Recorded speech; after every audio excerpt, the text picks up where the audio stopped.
আজ আমি আপনাদের সাথে সিঁড়ি রুমের চিলাকোঠার উপরে যে রুমটি করা হয় এ বিষয়ে কিছু কথা শেয়ার করব। আমার কাছে অনেকে জানতে চেয়েছেন যে সিঁড়ি রুমের উপরে যে রুমটি করা হয় তার উপরে টিন দিয়ে কিভাবে রুম করা যায় বা টিনের চাল দেওয়া যায় কিনা এ বিষয়ে আপনাদের সাথে আজকে ভিডিওটি আমি শেয়ার করতে চাচ্ছি। আপনারা দেখে নিচ্ছেন ভিডিওর মাধ্যমে আপনাদেরকে একটি চিলাকোঠা বা সিঁড়ি রুমের উপরে টিন দিয়ে তৈরি করা সিঁড়ি রুমের বা চিলাকোঠার উপরে একটি টিন শেড রুম দেখানো হচ্ছে। আপনারা যদি খুব ভালো করে দেখেন এখানে চারতলা বিশিষ্ট কালার টিন দিয়ে এবং তার তুলি বা যে জয়েন্ট গুলো আছে তা অন্য কালারের মাধ্যমে তৈরি করা হয়েছে।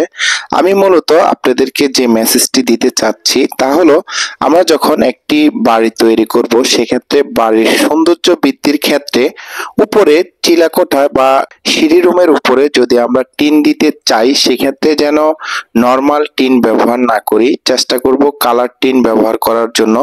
এবং তার উপরে যে তুলি রয়েছে, তুলিগুলো দেখানো হচ্ছে, এই তুলিগুলো আপনি এখানে দেখেন যে দুইটি বিল্ডিং এর বা দুইটি বাড়ির দুটি ডিজাইন দেখানো হয়েছে।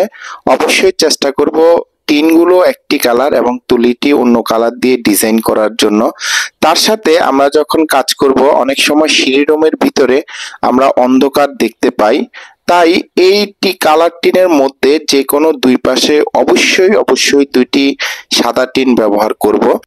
আমি একজন ইঞ্জিনিয়ার হিসেবে আপনারা আমার কাছে অনেকেই ইউটিউব চ্যানেলে কমেন্ট করেছেন চিলাকোঠায় যদি আমরা ঢালাই না দিই সেক্ষেত্রে টিন দিয়ে করা যাবে কিনা।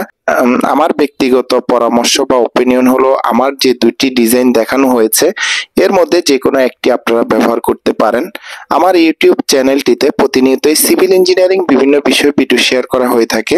আপনারা যদি প্রয়োজন মনে করেন আমার অন্য ভিডিওগুলো দেখে নিতে পারেন এবং কোনো প্রয়োজন ক্ষেত্রে ডিসপ্লেতে ফোন নাম্বারে সরাসরি যোগাযোগ করতে পারেন। তো আজ আর কথা না বাড়িয়ে এখানে বিদায় নিচ্ছি। সবাই ভালো থাকুন। আসসালামু আলাইকুম।